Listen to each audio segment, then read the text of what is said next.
Hello, I'm Ying. Welcome to EBT 109 Engineering Quality Control in MOOC Unimed. Today we are going to look at the first topic of this subject with the title Introduction to Quality. By the end of this topic, you should be able to define the meaning of quality. You will also understand the dimensions of quality. Finally, you will be able to define and identify the main quality gurus and explain their basic teachings. Let's move on to the slide now.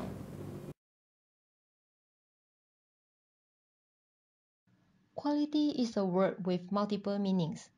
It is often used to describe the term a customer uses when they like something they try or purchase. Quality has been defined by various quality gurus. Juran defined quality as fitness for purpose or use in 1974.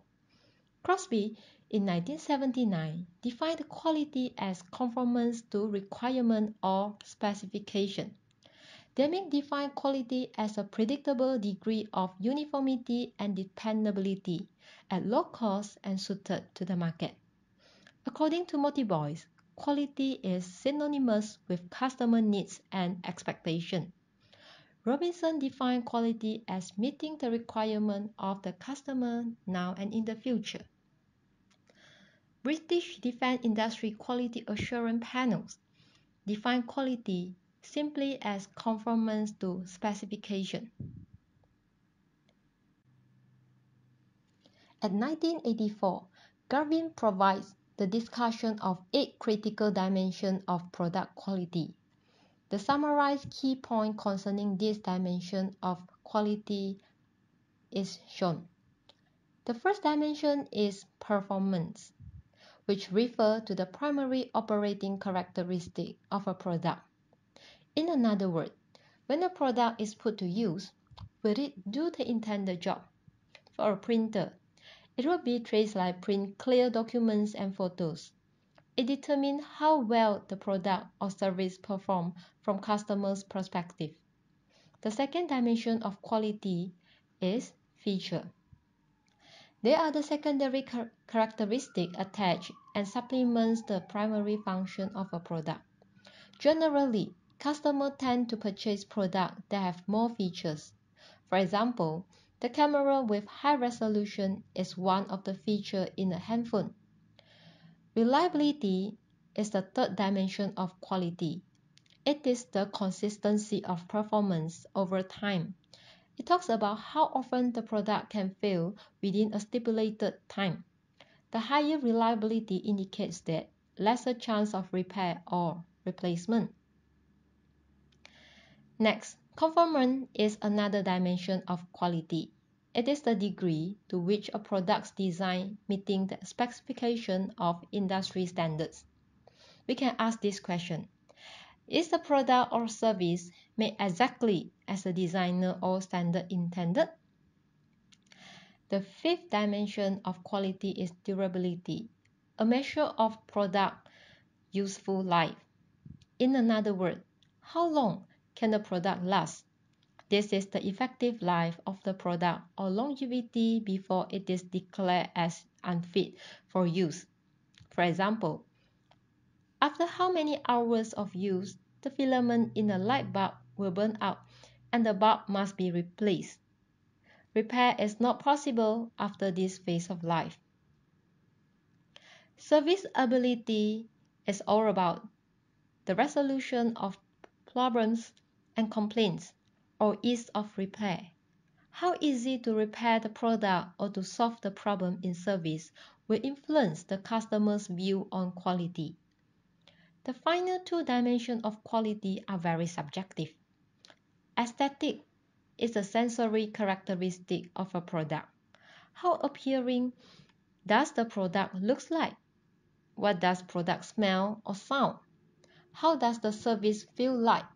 All of these are based on personal judgment and reflection of individual preference. The last dimension of quality is perceived quality. What is the customer's feeling about the product after intended use? This is all about impression of a customer after using the product or service.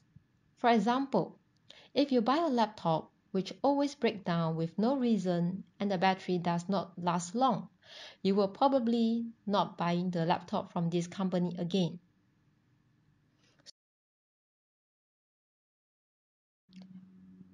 So, we have finished the 8 major dimensions of quality. Now, we will have a look on quality in different areas of society. For airlines, we will want the flight to be on time, the seats are comfortable, and the services are good and low price. When you visit clinic, the doctor shall examine you carefully and give correct diagnosis. You do not need to wait for hours to see the doctors. Together with the reasonable charges are the sign of quality in healthcare.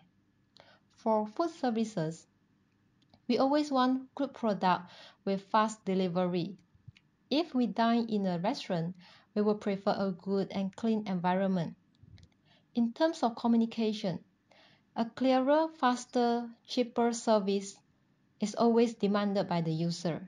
In the case of consumer products, one would love to buy a product that is properly made, defect-free, and of course, cost-effective. Several quality gurus such as Edward Deming, Philip Crosby, and Joseph Juran has made significant contributions in the field of quality. Deming developed courses during World War II to teach statistical quality control technique to Japanese engineers. He also gave a series of lectures on quality responsibility to the CEO of the largest organization in Japan. Deming's approach demands a cultural transformation in the organization. He summarized his broad view of quality into 14 points. Juran followed Deming to Japan on 1954. He emphasized the importance of a balanced approach using managerial, statistical, and technological concepts of quality. He recommends an operational framework of 3 quality processes, which are quality planning, quality control, and quality improvement. Feigenbaum introduced concept of total quality control and continuous quality improvement throughout all functions of an organization. Total quality control means both planning and control. Philip Crosby emphasized that costs of poor quality far outweigh the cost of preventing poor quality in 1979. He suggested that the rational quality improvement approach is to prevent defects. He defined quality as conformance to quality and stressed that the only performance standard is zero defect. Crosby emphasized on performance from the cost of quality perspective. Ishikawa promoted use of quality cycles. He developed fishbone diagram at 1950 and showed Japanese how to integrate the many tools of quality improvement. Now, let's move on to Deming's 14 points. Deming provides 14 points for management that will sustain productivity and competitiveness of the company in the long run.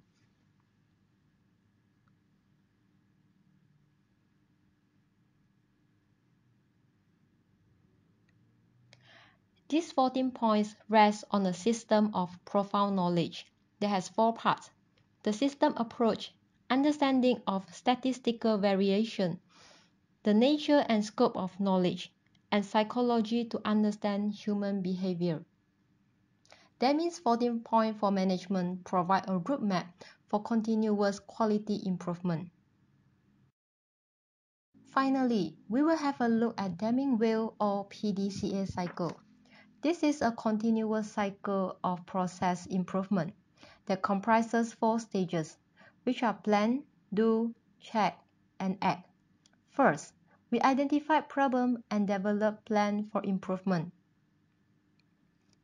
Then we test the theory on a small scale during step 2. Next, in step 3, we analyze the result of the test phase. And finally, we implement the plan to improve customer satisfaction. These 4 steps are repeated over and over as part of a never-ending cycle of continual improvement. That's all for today's topic. Thank you. I hope you enjoyed the learning.